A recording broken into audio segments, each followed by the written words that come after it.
All right, gang, your saltwater guide, Captain Dave Hansen. We got a good show for you today. We got the man, Michael Folks, once again, co-hosting with me. And then we have a really special guest trying to jump in here right now. Hopefully we see him in a few minutes. He's trying to get in there. He's having the same problem Bob Hoos had last week. So just remember, we're a bunch of old guys. We're all trying to do this.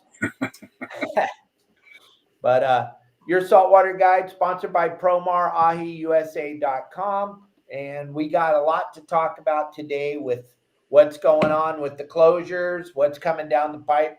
And we're going to be talking sand bass closures, like I told you, every day till my head falls off or till we stop these closures from happening. And we'll show you some cool stuff from Promar as we get going here today. And hopefully Mr. Carson can join us here shortly. He's just one click away from joining the show. Right, buddy? I think I'm here. Am I here? I don't see you yet. Hear you. Hey, John. Okay. I'm going to click this little microphone here. We don't see you on the show. I don't know why. Okay.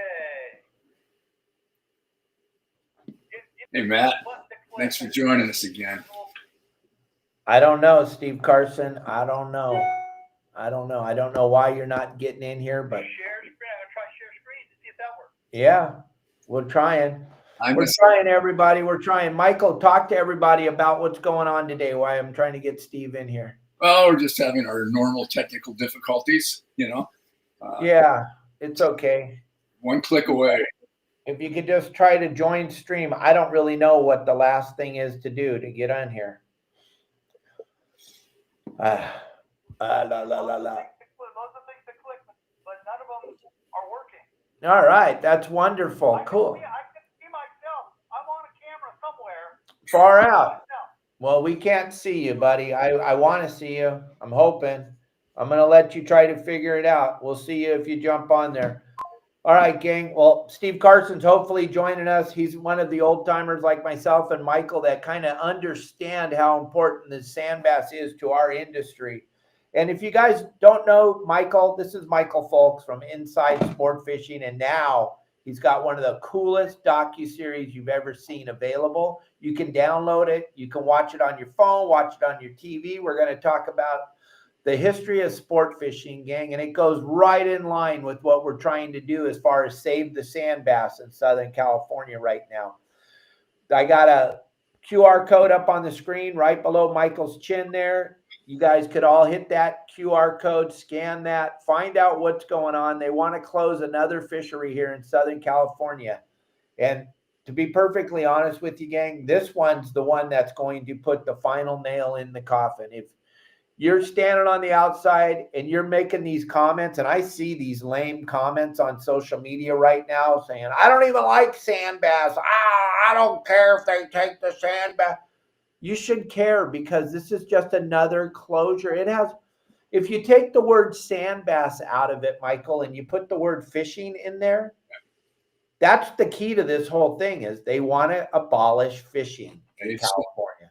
They said that 10 years ago. That they're going to abolish the sport. You have a great interview with Frank Lopresti. He talks about how he can't believe that the United States of America wants to abolish fishing. Well, it's the extreme leftists, and they're starting right here in Southern California, or basically California, because they've got that extreme environmentalist support from wherever it's coming from, completely illogical, has no common sense to it at all, and it's based on no scientific data whatsoever. One of the ladies that's pushing the bill said that she's concerned because the sand bass fish counts have been down over the last 12 years. So those fish must be in danger and we've got to protect them. They just migrated. They haven't gone anywhere except for not where we're catching them. You know, it's just ridiculous to try to manage a species or any fisheries through politics and not science.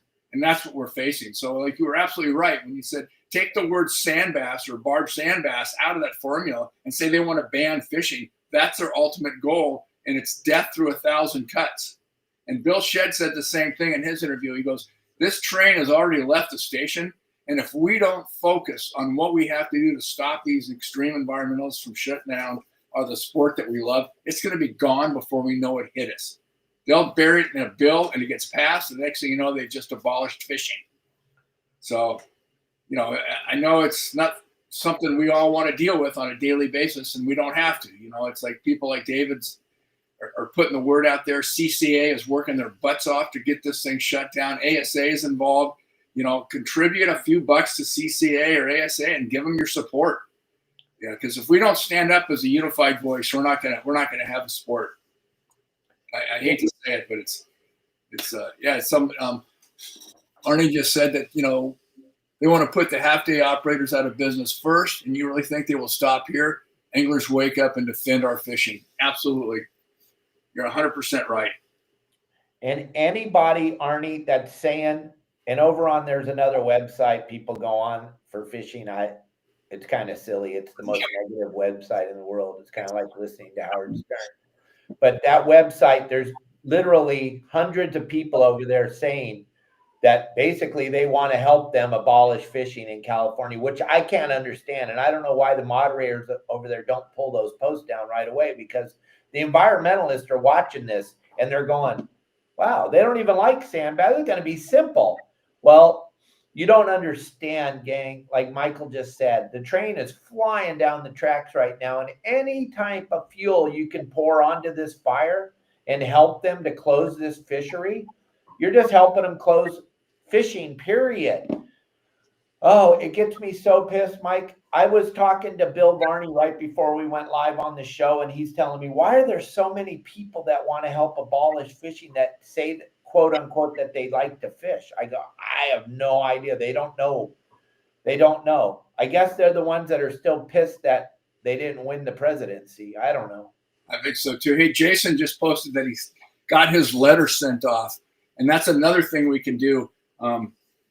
You know, just CCA put out a notification. I think David put it out too. It's just a link. You click on it, and you just say you want to go and abolish the sport. You know, it's really simple. But the more voices that are heard, the more effective we're going to be, because it's really all about them keeping their job and keeping their place at the trough. It's got nothing to do with the fish.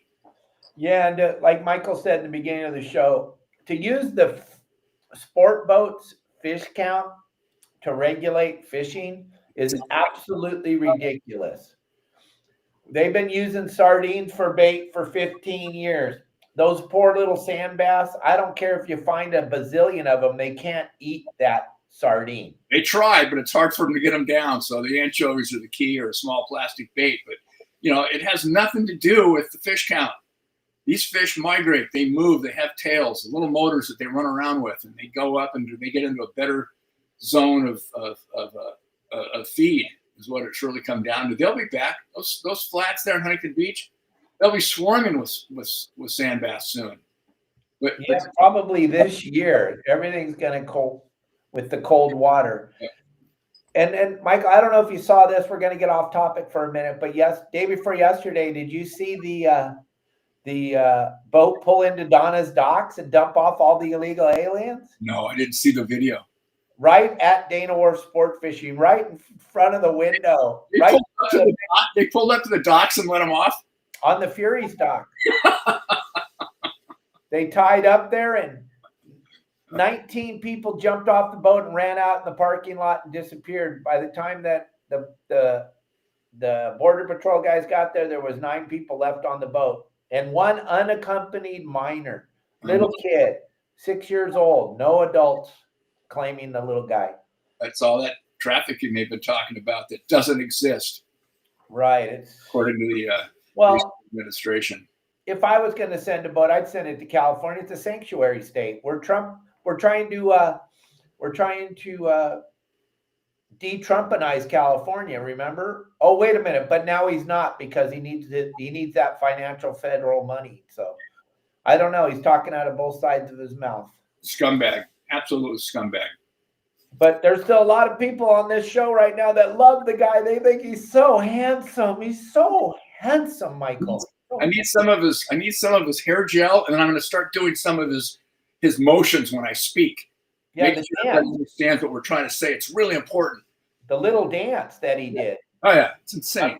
I'm taking away all your land. I got my speculators coming in, and we're gonna get it.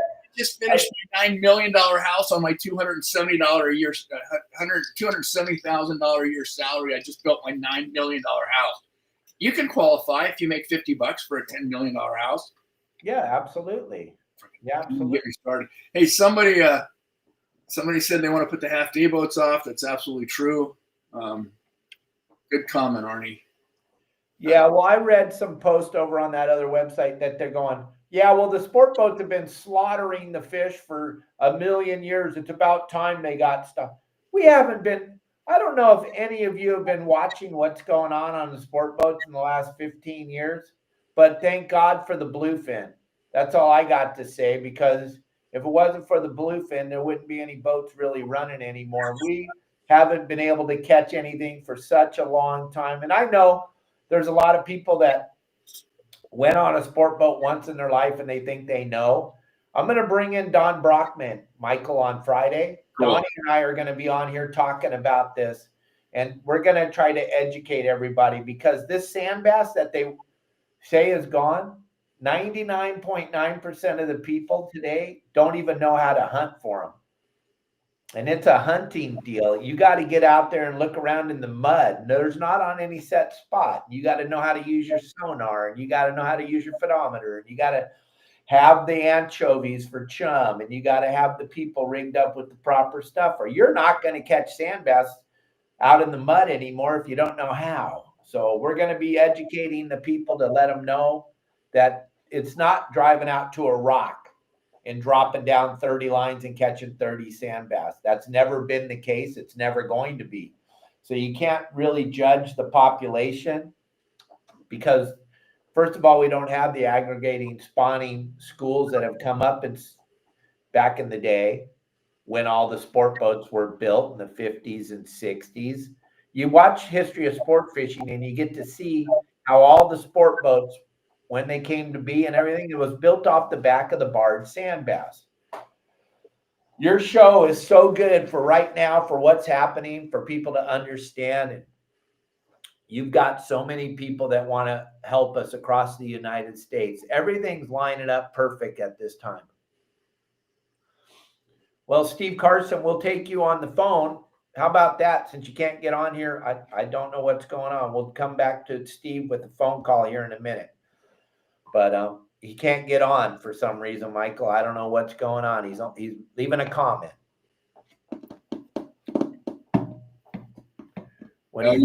Yeah. Devo just wrote up, you can smell those fish when they're in the flats. That's absolutely true. It's a fun fishery. It's a great hunting expedition as a captain to find those fish and figure out where they're at. But I was just talking about the History of Sport Fishing, gang. If you want to see what we're talking about, if you haven't got Michael's docuseries yet, the QR code's up there on the screen. It's going to help you to understand what we're talking about. There's a lot of stuff about fishing in the United States of America, but there's a good portion of it of fishing in Southern California and how it all started and how it all came together. After World War II, when all the little sport boats started running all over the place, Michael, you cover that really good. Can you talk about that for a minute? Well, it was the heyday following the Second World War.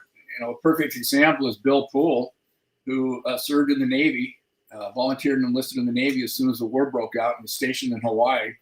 And when he was in Hawaii, I'm not sure exactly what happened, but when he came home, he told his dad, I'm going to go into fishing, Dad. I want to be a fisherman. And his dad had a little gas station there in San Diego and said, well, son, I'll just sell the station and go in with you. And so they bought a schooner, an old sailing schooner, and set that up on an anchor out there at Point Loma, or just outside Point Loma, in the kelp beds are off La Jolla. And they started the pool industry, the pool company, pool boat company, Fisherman's Landing. All the Polaris boats were all started with one schooner. And then from there, after the war ended, a lot of surplus boats became available, what they called the ASRV, Air Sea Rescue Vessels, which were made by the Navy. And they had an internal keel, which was interesting. So they didn't have a keel. They were a flat, round-bottom boat that were designed specifically for running up onto the atolls and the sandy beaches of the South Pacific to rescue downed pilots. So when those boats came back, they were converted 55 to 54, 55, 60 feet. they were perfect for sport fishing boats. So they started converting those boats into fishing boats. And then after a while, Bill ran the first one out to Guadalupe in about 1954, I believe, was the first extreme long range trip that Bill ran on the original Polaris. And after a few trips, he realized that he wanted more of a platform. He needed a bigger, stronger, more capable boat.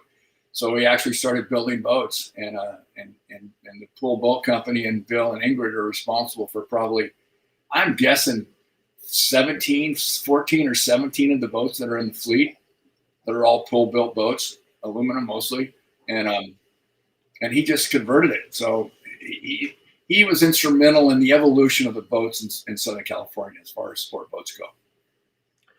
But when you talk about that schooner him and his father had anchored up out there, you would go, you buy a ticket to get on the pretty much like a personal ferry that would take you out to the schooner, and everybody would fish on that schooner. It never moved. It's like the barges that were up and down the California coast after World War II. Same thing.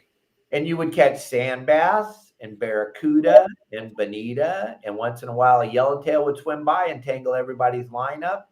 But that was how Bill Poole made his money to buy the long range, start the long range fishing thing. Yep. Off the back of the barred sand bass. Very humble beginnings. Yep, my dad tells a story. There's a good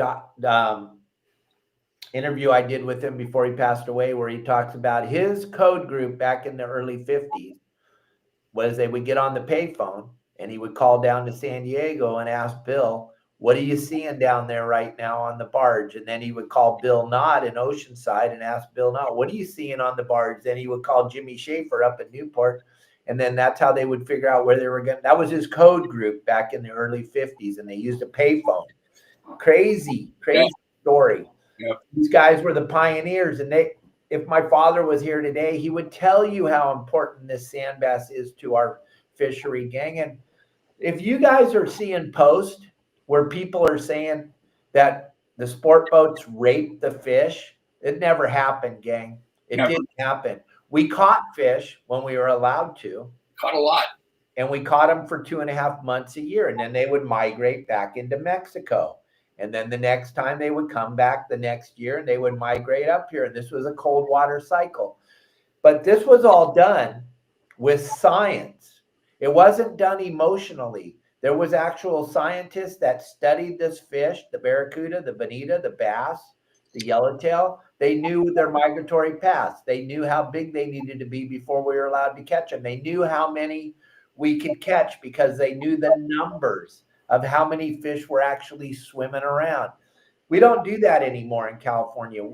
They don't allow anybody to do any scientific studies of fish because that would take money away from, quote unquote, this $9 million house Gavin's building or whatever other things these politicians are doing with our money. All the money that is supposed to go into science will not ever be spent on science anymore. All these closures are done emotionally, not just because you don't know how to fish and you go out and you don't catch the fish that you thought you should have caught today. That doesn't mean they're not there. That means you don't know what you're doing. I mean, I'm so sick of reading these posts. Right now, we're in the major thing to try to save fish, and I'm spending so much of my time and money on trying to help save fish. And when I do these shows and I put out these videos and everything, it kills my algorithm, gang. And I'm making a living off of social media. So I have a giant financial benefit to not talk about this. Exactly. But I can't not talk about it because I can't be on a planet where my grandkids aren't going to be able to fish because you want to go on a social media platform and tell everybody there aren't any fish because you don't know how to fish. It's ridiculous. If you guys are seeing posts from people that say there aren't any, so we might as well close it, you should know right then, those are the people that are the problem. They make it very easy for the environmentalists to close fishing. Good point, Arnie. Yeah, absolutely. You got to be careful what comes out of your mouth, gang. You got to be very, very careful what comes out of your mouth. I want to reiterate, too, what we've talked about before, is that you cannot hurt a fishery with a rod, a reel, and a piece of string. I don't care. I don't care how good of an angler you are or how talented you are. You cannot hurt a fishery with a rod, reel, and a piece of string. And to group us as sport fishermen in with the commercial harvest, it's ridiculous. I mean, commercial is responsible for 99.9% of the take of our fish. Yeah, but not in the United States anymore. We're not allowed to commercial fish in the United States. We're over-regulated. In the United States, something that you all need to understand, the commercial guys are on our side if you allow them to be on our side. The United States of America eats more seafood than any other country in the world, but we do not buy our own seafood. So you got to remember the commercial guys are not the problem either. They're super regulated. They've been regulated for a very long time. The days of out there raping the ocean, those days are long gone. Not for the U.S. commercial guys. You're right. Our U.S. commercial fleet is the most highly regulated commercial fishing fleet in the world. And they abide by the rules. They support the rules. They help to write the rules. So our commercial fishery understands, especially if you go up into the Northwest and you get up into the fisheries of salmon and the halibut and all that stuff and the king crab, they manage those species by science. And so our commercial fleet nationwide is an admirable fleet. They fish with sustainable techniques and they follow the law. It's these high seas, unregulated third world countries. China's a huge, U.S. Coast Guard's making arrests all over the globe on these ghost ships or these motherships that are fishing illegally in places they shouldn't be and just wiping stuff out. So it's we have to, as sport fishermen, educate our lawmakers that as anglers, we're recreational and we're not harming the resource. Well, here's something that Tommy Gomes and I talked about many times on our show. Tommy's been on 3 times. And what America doesn't understand is the next time you go into a box store, I don't want to say the names, I don't want to get sued, but when you go into a box store and you buy seafood, it is not caught in America, even though it says you can put whatever. The really sad thing, you can put whatever you want on the box. There's very, very little regulations. But the only place you're going to find U.S. caught seafood is at your local fish markets. And you have to support your local fish market. And when you're standing on the sidelines here talking about, oh, I don't believe in this and I don't believe in that, but you walk into a box store and buy your seafood, you're part of the problem. And you're talking out of 2 sides of your mouth, gang. If you're not willing to make the sacrifice, this piece of cod right here at Tommy Gomes's is going to cost you $8 or $9 a pound. This piece of cod at the box store, that big, that's going to cost you $4 a pound. Why? Because it's not caught in the United States of America. They don't have any regulations. They're not having to do what our U.S.-based fleet is having to do. Our seafood's the most expensive seafood in the world because it's the most regulated seafood in the world. That's why. And it also is the best seafood in the world because it's taken care of. This piece of seafood that is humongous, and you don't understand why it doesn't cost as much as this small piece, because this was caught with no regulations, no sustainability.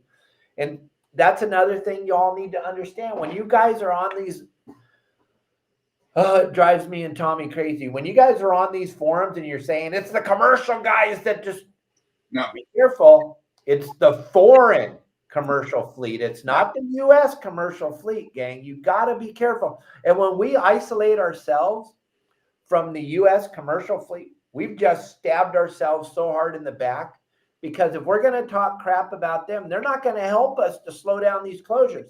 They need us and we need them to work together to stop these closures. That's a huge thing America doesn't understand. Everybody in America wants to throw everybody under the bus. It's just, you got to relax. You got to take a deep breath and understand the words that come out of your mouth are what's helping these environmentalists close this stuff. So be careful what you say. And be careful of that word commercial, because you're not talking, you can't lump everybody in the commercial fleet together, especially the U.S. Absolutely. Now, the foreign fleet, absolutely. Yeah, absolutely. And 100 years ago, the environmentalists or naturalists worked with the industrial groups to figure out how to best utilize our natural resources. They work together with the farming and the logging and the fishing. There was regulations that were working together. Like you said, commercial and sport guys work together to protect our waters, to protect our fisheries. Yeah, like Matt Ryan said, Tommy's favorite saying is cheap seafood ain't good and good seafood ain't cheap. Exactly. And you guys need to understand the United States of America is not raping the ocean. We're not ocean rapers. And the sand bass thing is just so gnarly. And I just see all these posts. It makes me want to vomit. You got all these people chiming in that don't really know what they're talking about and saying, well, it's about time it's not time to close any. We already gave up so much of our resource in Southern California in front of Michael's house.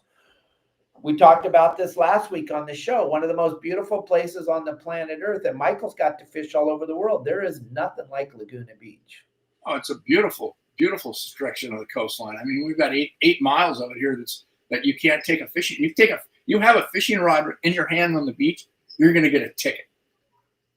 You're going to be cited. Even if you're not fishing, if you just have a rod on the beach, you're going to get a ticket. So it's like what David's saying, it's not the barbed sand bass that we're so concerned with right now. That's just another step. That's another cut in the death through 1,000 cuts. So we keep harping on it, and I hate to do it because it takes a lot of the fun out of the sport, but it's something that has to be done. And if you look at the NRA, that association is so powerful that government officials, the lawmakers, the regulators, our legislators, they won't mess with them because they know they can affect their careers. Where in California, we have no say, we have no force per se other than CCA. So just thank God there are men in CCA and women that want to make a difference and are willing to put in their time and money. So we need to help them best we can. Worst case scenario, take 5 minutes and write a letter to us. Go on to CCA. They have a form right there. You click on it. It comes up. You send the letter in, and your voice is going to be heard before this coming meeting. And then they changed the date, Michael, from the 12th to the 13th is the day we're going to be able to be on this Zoom call. And if we keep working together as a group, it's not going to be hard for us to have 30,000 people on that Zoom call. And if we all show up on that Zoom call, gang, it's going to be hard to ignore us. Yep. And if you all send in the letters and then send in the letters, and we have one available on our website, plus all over my social media, you got to remember, and like I tried to tell the powers to be, this letter can't be 52 paragraphs long. The letter has to be one paragraph, period, end of story. What the industry doesn't understand, what people don't understand, nobody reads anymore. Nobody reads, okay? If you can't read that in 1 or 2 sentences, they're not going to look at it. Everybody watches videos. That's why we get 30 million views a month. That's why this podcast gets viewed by 30,000 people every day. Nobody's got time to read anymore. And I know that sucks, Michael, because you wrote a beautiful book and it's a phenomenal book, but nobody reads. I'm going to be perfectly honest. Kids today aren't reading books, gang. They're watching videos or they're listening to books as they drive in their car, but no one's reading. So if you're writing a letter that's 15 paragraphs long, like I saw somebody, here, send in this letter. Well, that you might as well just throw it in the trash. No one's going to read it, gang. And the powers to be aren't going to read it.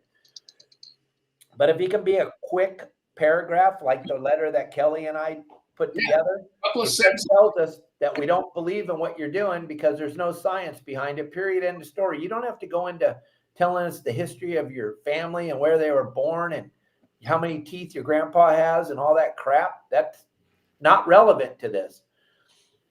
I'm just telling you. I have the same problem, Matt. He said his letter was way too long. I felt mine was too.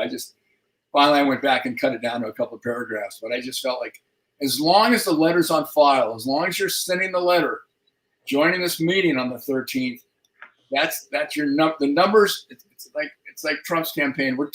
We won. It's too big to fake, too big to rig. And I think No, it's the basic fundamental principle of too big to rig. There's too many of us for them to screw with us. So we gotta be heard, and it takes every one of us as an individual to take the time to make the effort. And if we don't, our kids, our grandkids, they're not going to know what a fishing pole looks like. Yep, that's what I told my sister when she called me up a month and a half ago, and she said, this was Dad's biggest fear, and you got to help us. And I was like, okay, done. Yeah.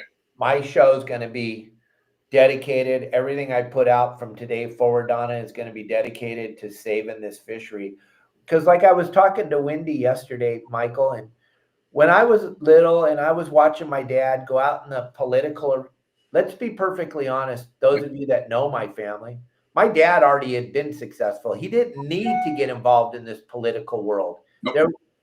But he understood before any of us did that they were coming for us. They were going to take away recreational fishing in the state of California. And he was like, if I don't get in here and do something, David, there's not going to be any recreational fishing anymore. And I was like, what are you talking about? I don't understand. What do you mean? I got 60 people on the boat today. What are you talking about, Dad? What are you talking? He's like, no, you don't understand. They don't want us to fish in California anymore. No. What are you talking about? I just didn't understand it. And then as I got older and I watched him, he spent 40 years of his life in this political arena trying to save fishing for us.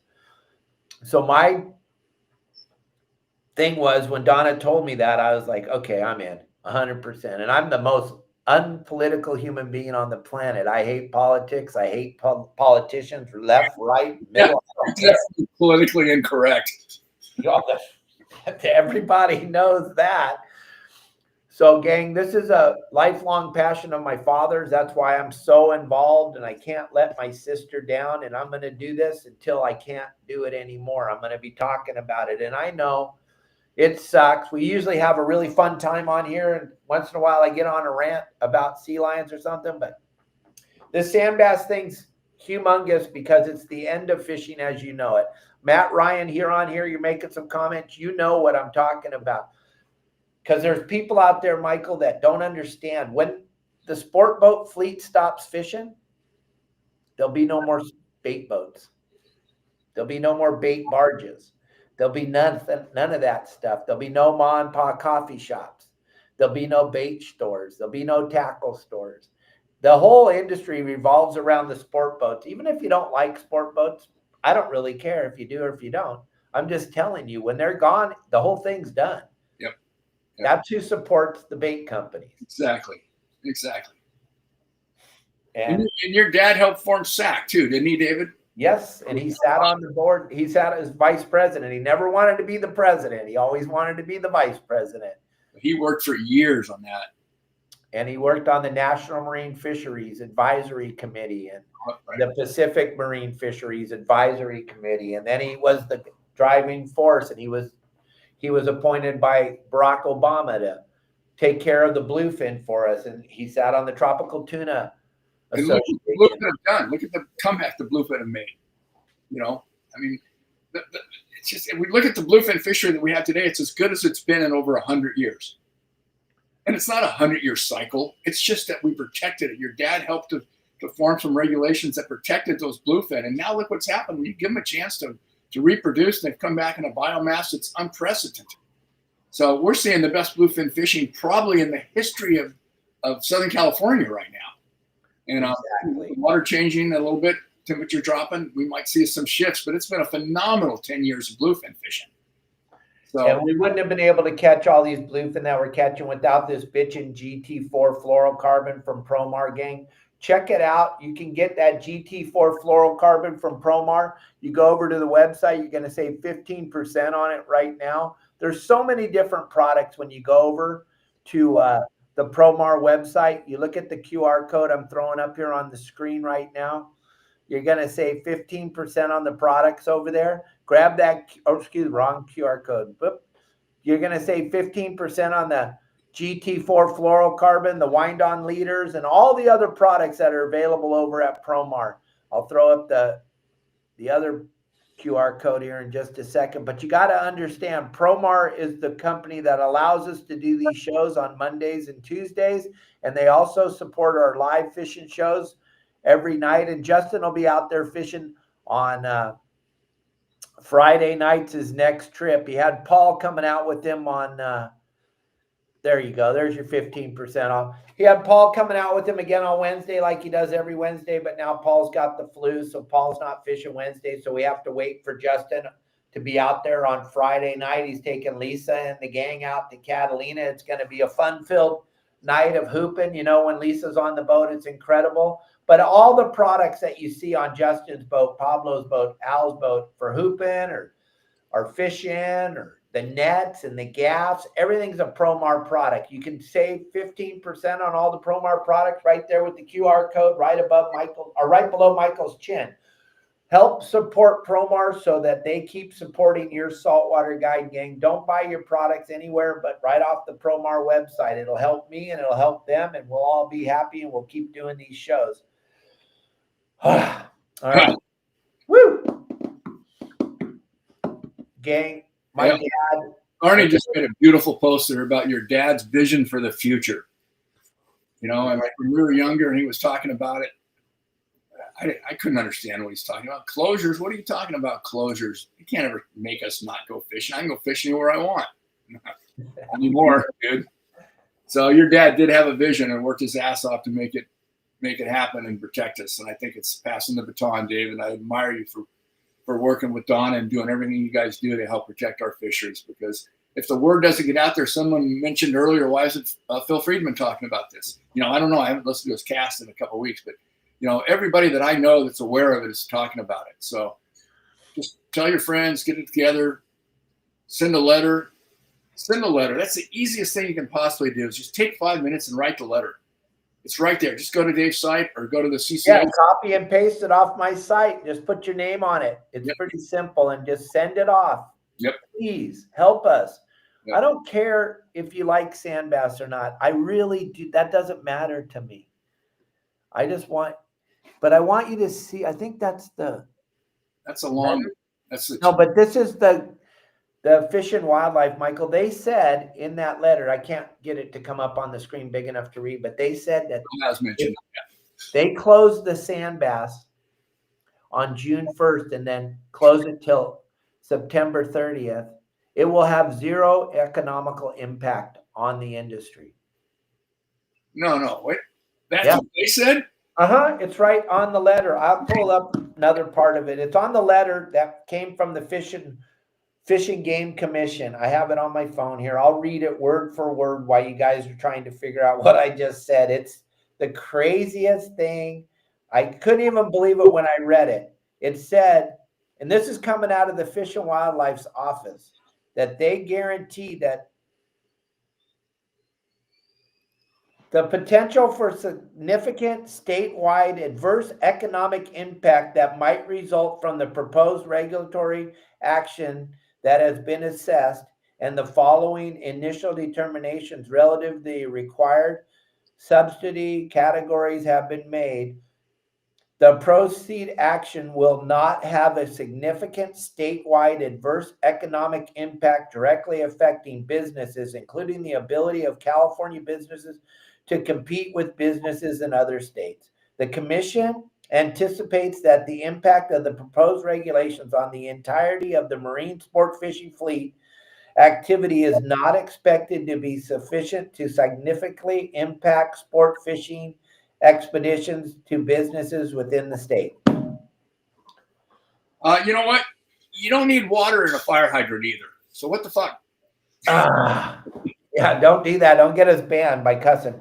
But sorry, apologize. This is, and I posted all this, gang, and you can see it all on my social media platforms. And you can also go there through the QR code that I keep throwing up on the screen. You guys can all go read this. I'm not making this. Well, obviously, I'm not making it up because, you know, I don't know those big words like that. So I'm not making this up. But they believe, or no, they don't believe. They know for a fact it's going to fight naturally. But they want the booger-eating snot gobblers out there to believe what they're saying, that there won't be a Wendy and I talked about it yesterday, gang. This will affect every donut shop. This will affect every coffee shop. This will affect every tackle store. This will affect every bait barge. Let's forget about we hate sport boats, okay? Fine. So let's forget about them. Do you like the ma and pa coffee shop that you go to in the morning to get your donuts and your coffee before you launch your boat at the launch ramp? Do you like to go to the bait barge and get bait? Do you enjoy those two? How about fuel docks? Do you like getting fuel at the fuel dock? Do you like any of that stuff? Okay, forget about the sport boat fleet that you don't like. All those companies will be affected dramatically when we're not allowed to fish anymore. But this is right off of their website. This is their words, not mine. But no financial impact. It's not, yeah, without any financial impact, it's not going to hurt us at all. It's not going to hurt the industry or anybody that's in it.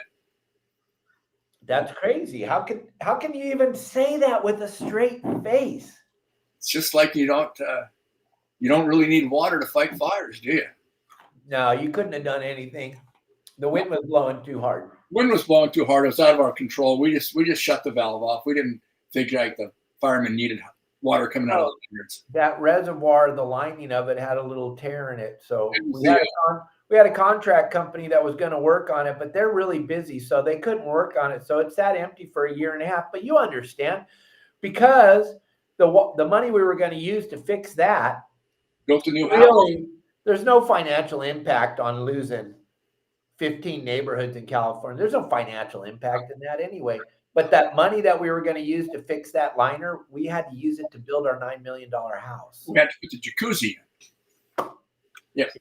This is the kind of crap we're up against, gang. And then when you get on social media and say, well, I don't even like sand bass. Well, okay, well, so you're not even understanding what the hell we're talking about, to be perfectly honest. Blows my mind. I'm sorry, gang. I keep talking about it. I just cannot believe that this is going to happen. And you guys, there's so many people in the private boat that are supporting it. I don't get it, Michael. What is it? What am I not seeing? No, David, I don't know. I haven't been able to come up with any kind of a rationalization in my mind that justifies or allows me to understand I don't want to say ignorance, but just the positions that people have taken, perhaps out of ignorance. You know, we're on the water. Your family's been on the water for 50 years. And so 74. So, you know, when you're out there every day, you see what's happening. You're a part of it. You become so in tune with the currents and the motions and what's going on in the water. And you just know what's happening out there. And you don't find that sitting behind a desk in Sacramento. Oh, look at this report. They didn't catch any sand bass. Okay, they must be extinct. Let's ban it. And one of my good friends, Mike Lewis, is asking, why do we do this on the stacking the show now instead of the wide? Here's why, Michael. I get 20 times the amount of views. For some reason, all the algorithms out there love this stacking. I know it sucks. The comments are coming up on Michael's face and everything, but guess what? More people are watching it this way. It doesn't make sense to me either. It makes no sense to me.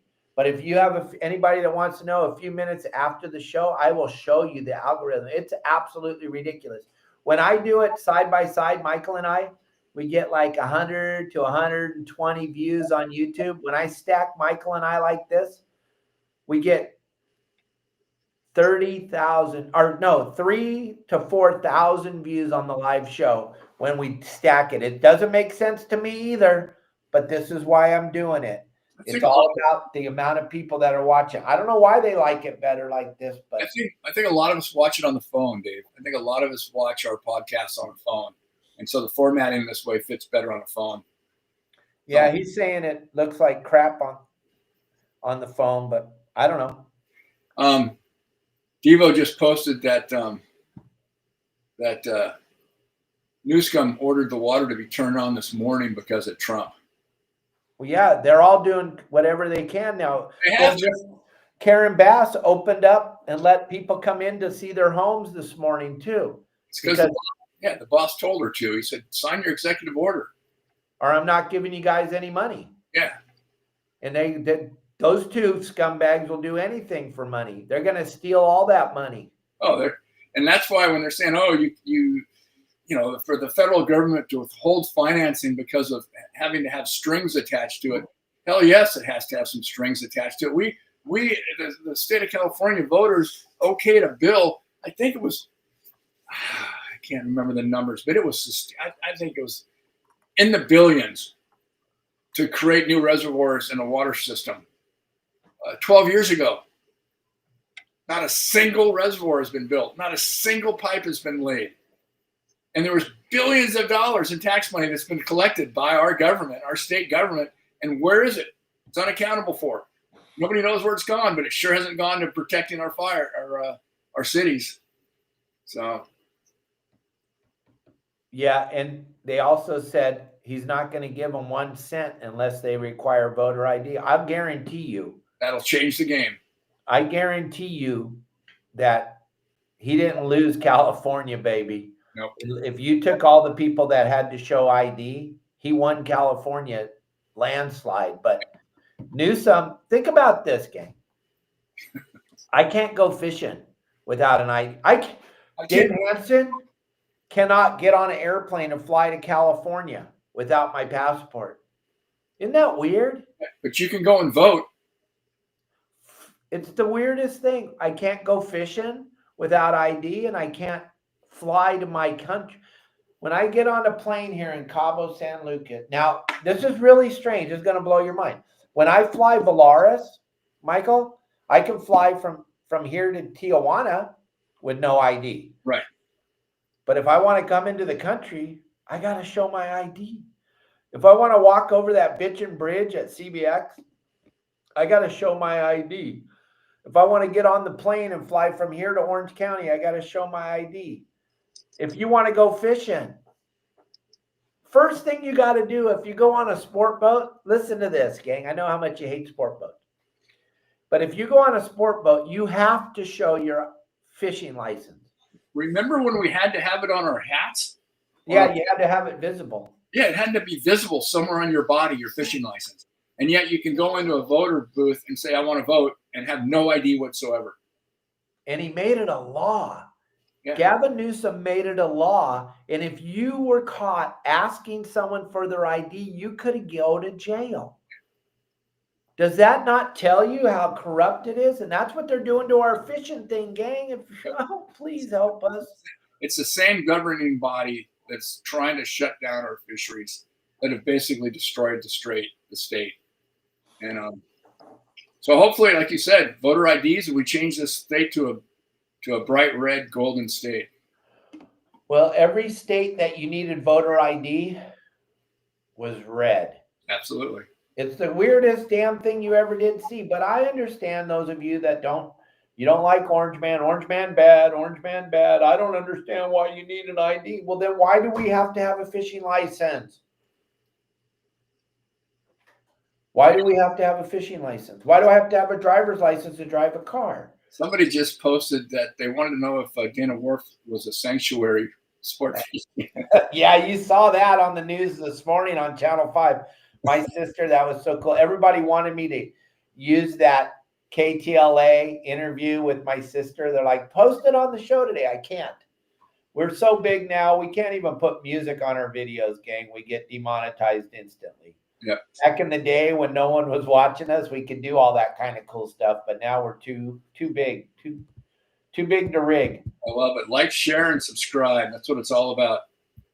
Yep. Follow us on everything. But gang, the really cool thing, I'm going back to the history of sport fishing. And I was talking to Patrick G, Michael, and he wondered if he could give you a call. And I'm going to ask you for your permission to give him. Absolutely. Patrick G is awesome. Okay. And him and I were talking, we had lunch yesterday down in the marina here in Cabo, and we were talking about how the Declaration of Independence was written. And I told him he needs to go watch your docuseries. Can you tell everybody that's watching right now how that was put together? There's a lot of people that are watching. We have a huge audience right now, which is cool. Well, it's one of you asked me a couple of weeks ago, what was the one thing in the research that we did when we were putting the story together for the history of sport fishing that really stood out? And the one thing that I found out that I never even had heard about was the fact that in 1732, there was a group of guys along the shores of a little place called the Schuylkill River that formed a club called the Schuylkill Fishing Club. And they nicknamed it the Castle. And that castle sits in what is now Philadelphia. And it still exists today. It's the longest running, continuously operated social club in the English-speaking language. It's the oldest club in the world. And these guys got together under the guise of a fishing club. And you might have heard of some of them. Benjamin Franklin, George Washington, Paul Revere. I mean, those are just a few of the names of the guys that formed this fishing club. And they did it so they could get together and talk about what it was going to take to form a Declaration of Independence from Great Britain. And they wrote the Declaration of Independence and the Constitution of the United States under the guise of a fishing club. Had they been caught, they would have been hung for treason. So this club allowed these guys to get together and meet as fishermen and to discuss trout techniques and fly fishing techniques. And in essence, they were writing the Declaration of Independence. So our forefathers that wrote the Constitution of the United States and our Declaration of Independence, God bless their souls, were all fishermen. And you cover that so eloquently in that video. And like Patrick and I were talking about, the amount of intelligence that these men had. They were lawyers, and they lived under tyranny in Great Britain. They lived under the garbage we just lived under for 4 years here in the United States. They saw it, but this was 200 plus years ago, and they knew what would happen in the United States of America if it wasn't going to be the United States. They knew that Great Britain was going to take over this new country that they had found, and they knew what was going to happen. And all these different things that are in the Declaration of Independence were written in this fishing club. Our guys wrote it. Fishermen wrote it.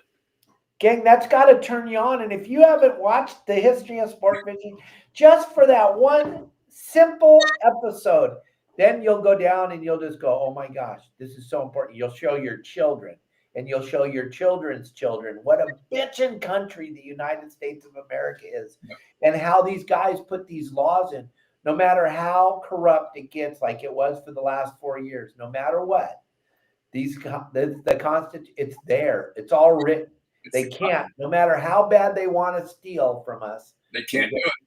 They can't violate the Constitution of the United States, and that was written by fishermen for fishermen. In a fishing clubhouse, gang. Doesn't that just make the hair on the back of your neck stand up as we talk about these times right now that we're up against? And you think about, 300 years ago when these colonists left Great Britain and what they had to do, the risks that they took. They were risking their lives to cross the Atlantic in search of the Americas. I mean, that was not a gimme by any stretch of the imagination. And these guys were pioneers. And the fact that they would be willing to sacrifice their lives, bring their families over here to start the colonies and create America, and then have the British come over here and try to taxation without representation, they said, forget it. And they formed our Constitution, which is the essence of what we live by today. And the fact we're coming up on our 250th anniversary is an amazing feat. If you look at the history of society throughout time, each mega society, the Romans, the English, those major societies lasted about 200 years before they crumbled. And we're at 250, and it's the rebirth of this country. So yes, it is. Hey, our good friend Cubby Paul, Kevin, he got to talk to you last week after our show, and you guys got to reconnect. And he wanted to know if you could tell a little story about the original code group that you guys were talking about.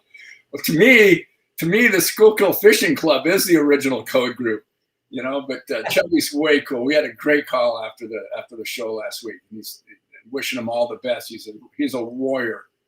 Oh my gosh, he has gone through it all, baby. He has gone through it all. When you guys think you got some shit going on in your lives, gang, just let me know. I'll send you a few texts from my buddy Cubby. Yeah. You ain't got nothing going on.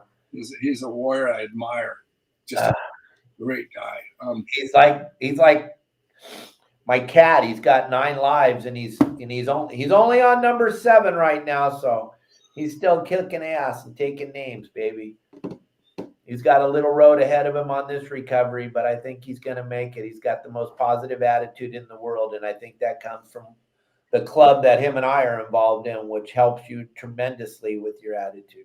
Yep, he's based. He inspired me after our little call. It was nice.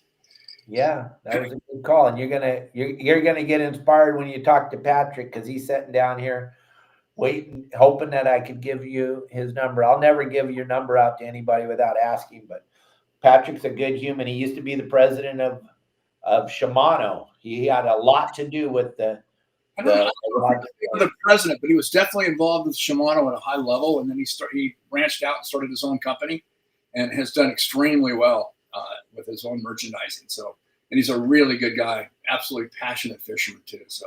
And he was there in the beginning of my career. Him and I, we had some phenomenal days fishing. Oh my God. It was always fun to see Patrick on the boat, because we were going to go do some really crazy stuff back in the old days with me. He brings a lot of energy to the boat, doesn't he? Oh yeah. You know, you're going to knock the crap out of him when Patrick's that horseshoe he's got so far up his butt. He carries that horseshoe with him everywhere he goes. Yeah, well, I would too if I had his kind of luck. So, gang, I want you all to help us as much as you can. If you guys are watching this show and you just you're like, Dave, I want to really help, I want to get involved, all you got to do is send me a text message at 949-374-0786. I'll send you a copy of that letter Kelly Girl wrote.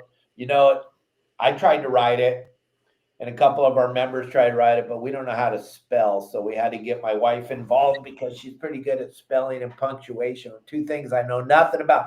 If I write a letter, Mike, it's 1 sentence. Your order is call me. It's way easier to make a video. Yeah. We're going to be together again next week. We'll try to bring, because we had Steve Carson. I don't know if he's going to have something to do. He's fishing all over the place. He's a historian like you can't even believe. He's got so much insight. Next week, we'll try to bring him back on the show again. Don't miss tomorrow. We got Bill Varney and Captain Al Clowers, and Justin's going to join us. We got some cool stuff coming down the pipe. We got Justin live on Friday night. We got Don Brockman coming in with me on Friday to kind of try to explain to you guys how you hunt for these sand bass. Because I believe in my heart that this education is going to be super important.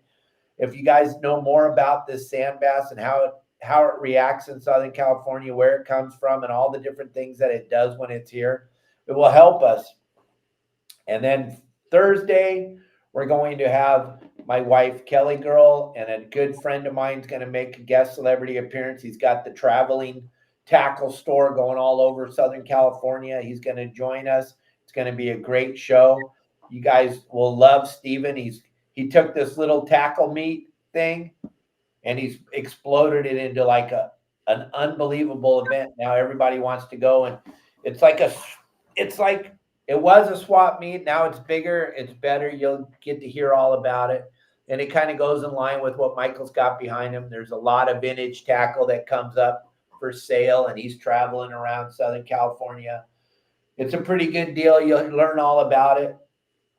And tomorrow we'll talk a little bit about the trade shows that are coming up. Okuma is going to have some great specials. Promar is going to have some phenomenal specials. Deckhand Sports.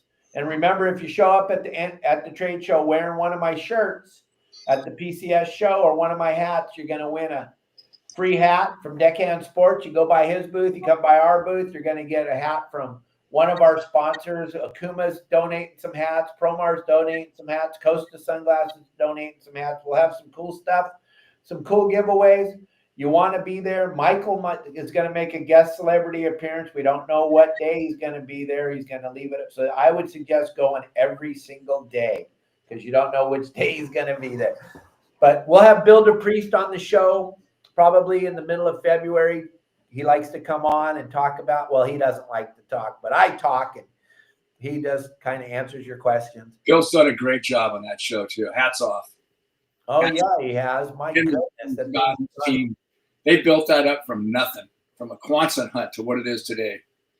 It's a pretty spectacular show, gang. If you haven't been yet, this will be the year to come. You'll go, huh? No idea. It's an amazing event. The 6th, 7th, 8th, and 9th at the Orange County Fairgrounds, the Pacific Coast Sport Fishing Festival. It takes up every inch of the Orange County Fairgrounds. It's incredible. It's going to be packed. Get your tickets on sale now. Just go to the Pacific Coast Sport Fishing Show. Just type that in and you can buy your tickets online right there. We'll throw the QR code up here as we cruise along. And Michael, is there anything you want to add before we say goodbye? No, just want to thank everybody for joining us today. And it's a pleasure, and let your voice be heard. And gang, just so you know, this stacking thing, the numbers are incredible compared to our normal numbers. The stacking of the show, I don't know why. I have no idea, but social media loves to shove this thing out to everybody when we do it this way. So you're going to be seeing a lot more of us doing it this way. Those of you that don't like it, I apologize. But the numbers speak for themselves, gang. I got to hang with the numbers. That's why we do this. We need to have more people involved. And the more people involved, the better it is. If people quit watching it stacked, then we'll go back. But we're not. Sorry. All right, everybody. Thank you very much for a great show, Steve Carson. I'm sorry we couldn't figure out how to get you on here. My bad. I don't know what I did wrong, but I'm